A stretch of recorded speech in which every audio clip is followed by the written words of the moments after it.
What's up, everybody? My name is Spencer Patterson. Alongside me, Jack Jones. Very, very excited to be here for another weekly recap.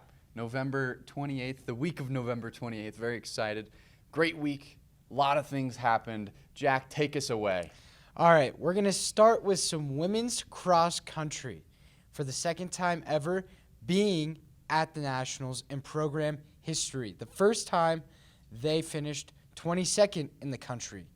Battling through the mud and the snow and the chilly temperatures, the Cougars finished 10th in the nation. Woo! We're hyped for our ladies. We got a couple ladies to shout out here. Paige Tack, the team's first scoring runner, with 51 team points, finishing at a time of 21 minutes and 35 seconds. Then we had Zanzi Demko finishing at 21 minutes and 45 seconds with 59 team points. Then we had Shannon King with 71 team points, finishing at 21 minutes and 56 seconds. And then we had, last but not least, we had Elizabeth Matson. She's a veteran on the squad, and she came in with 80 team points, 21 minutes, 59 seconds. High five for those ladies. Shout out to you, ladies. Yes. And we'll give a little shout out to Adams State. They ended up winning it all. Shout out to our RMAC competitor. RMAC always stays on top. Oh, yeah. So great job, ladies. Phenomenal. I mean, but we're not done with the Nationals of the cross country. Oh, no. We still got the men's side of things. Mm-hmm. Only 4 teams in the nation get to go on the podium. And I am very happy to say that the Cougars were able to walk on the podium, but not as the 4th place, the third place. Third place team. Let's go. So great job on the men's side. Let's go.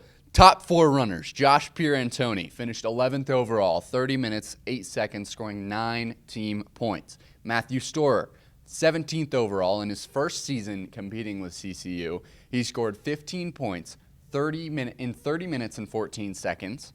And then Trent Cochran, 30 minutes, 24 seconds for 28 points. And last but not least, Isaac Russo, 30 minutes, 48 seconds to score 48 points. So great job to both men's and women's cross country. Men's overall winner was Colorado School of Mines, so another RMAC school, so big on the RMAC.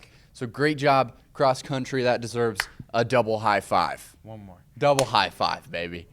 And now we'll switch things over a little bit. Still sticking to the runners, though.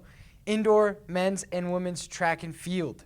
Both teams compete at Western Colorado University December 9th and 10th. And then they won't have another meet until January 21st. So show out and support your runners. Yeah, wish them good luck before they go. Soccer.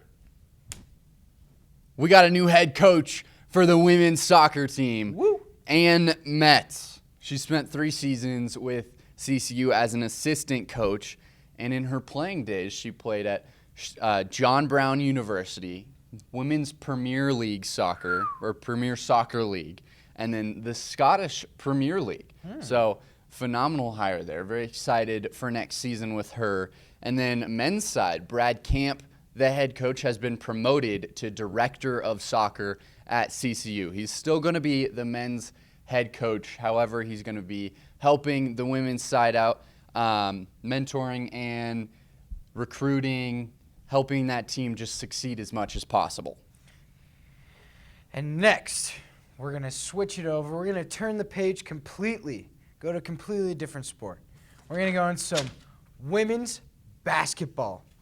Your Lady Cougars are 5-3 overall, 1-1 in the RMAC, splitting it both ways.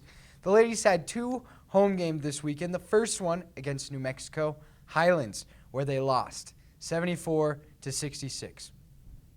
But that's okay. They out-rebounded the Cowgirls 43-42. Shout out to a couple players. Agnes Paul, 15 points, 9 rebounds. And Tessa Hauser. She hasn't been playing a lot this year, but in only 11 minutes, she had 11 points on 5 for 6 with 6 rebounds. In the second game this weekend, they played CSU Pueblo, which they won 76-71. Woo! Yes. And the Cougars out-rebounded the Thunderwolves 42-24. That's ridiculous. Desai Jones had 20 points, 8 rebounds.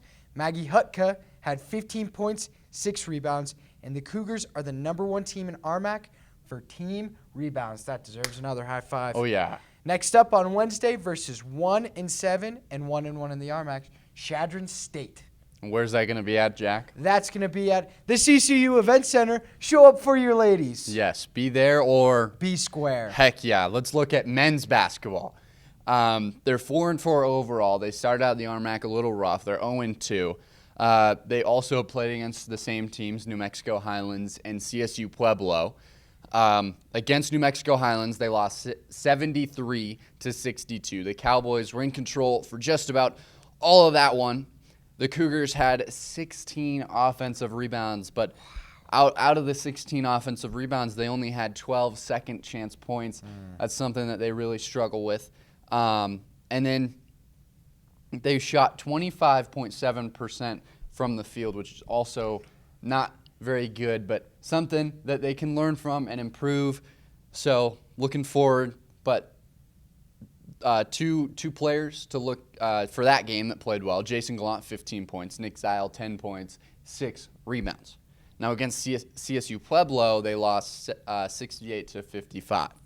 It was a close one for the most part, but CSU scored 39 points in the second half. The Cougars were 4 for 20 from behind the arc, so another tough shooting night for the Cougars. But Maro Ego Detaye had 15 points on 7 for 7 shooting with 2 outstanding blocks that would make your jaw drop. And hey, that's a big reason why you should go out there and support the Cougars. They got a really fun team. Noah Kahn had 13 points and 2 steals. He's another very fun player to watch. So that's the past week for the men's basketball team. They also play Chadron State at the CCU Event Center on Wednesday, 7 o'clock. Chadron State 5-3 overall, 2-0 in RMAC play. So gotta put a stop to that. So come support. Be there. Or be square. Yes, so that's it for our weekly recap. Again, I'm Spencer Pattis alongside Jack Jones. Very excited to be here. See you next Monday.